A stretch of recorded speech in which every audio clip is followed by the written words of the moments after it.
Hello, I'm Random Face, also known as Benjamin Rogers. And have you ever seen someone do this in public? What about this? Well, of course you haven't. I mean, if you saw someone do that in public, you would think they were crazy. Well, according to the Anxiety and Depression Association of America, 18.1% of Americans go through something similar in their heads every single year. It's called anxiety. In a class of 30 people, much like our own, that would be 5 of us.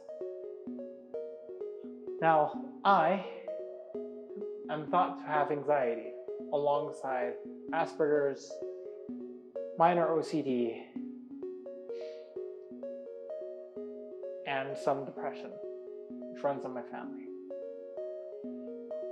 Of course, why does this matter? What even is anxiety? Well, according to a little paper written by One Reynolds and Campos, generalized anxiety disorder, one of the most common anxiety disorders diagnosed, is diagnosed after 6 months of excessive worry and anxiety, characterized by restlessness,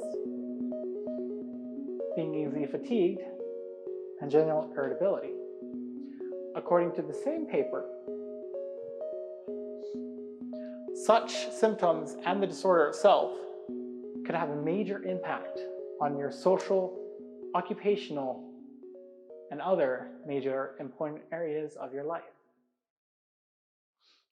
Of course, it is also characterized pretty succinctly in this crash course video. Folks with GAD worry all the time and are frequently agitated and on edge.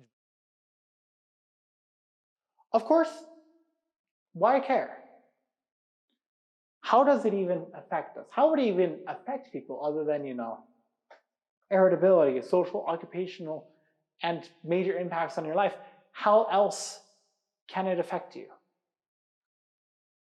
Now, in an article written by sorry if I get these names wrong, Boyayed, Bramel, and Soleimani,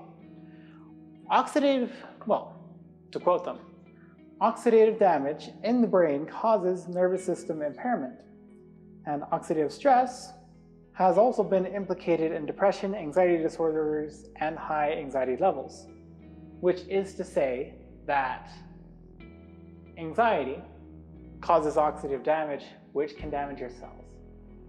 That's very bad. And according to Medical News Today, anxiety has been linked to an impaired immune system, some digestive disorders, and problems socializing. Those are some very nasty effects which you should take seriously. But what can you do? Well,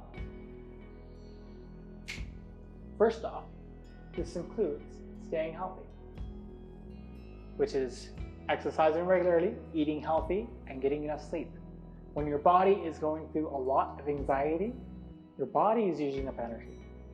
You need to have more sleep. Second, take breaks when you need to.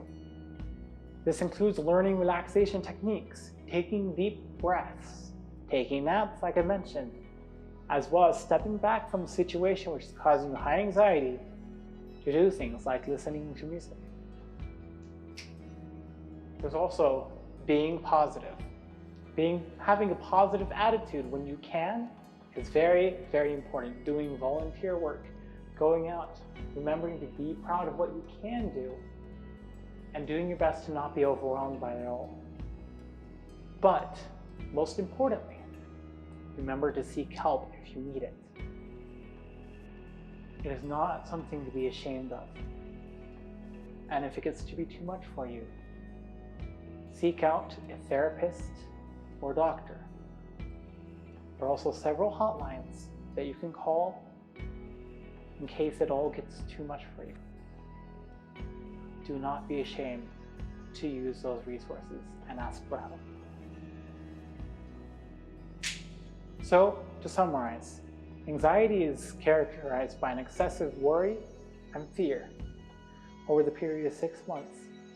It can have some very nasty effects on you and anyone it affects. But we can go through and take the steps necessary to cope with it and to get help. And we should. You should absolutely not dismiss it. Don't just ignore it. Don't just live on with it. Learn to cope with it and learn to seek help.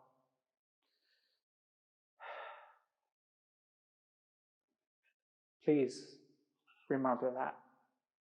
If there's anything you take away from this, remember to seek help. And please remember to always be awesome, always be kind, and always be random. See ya.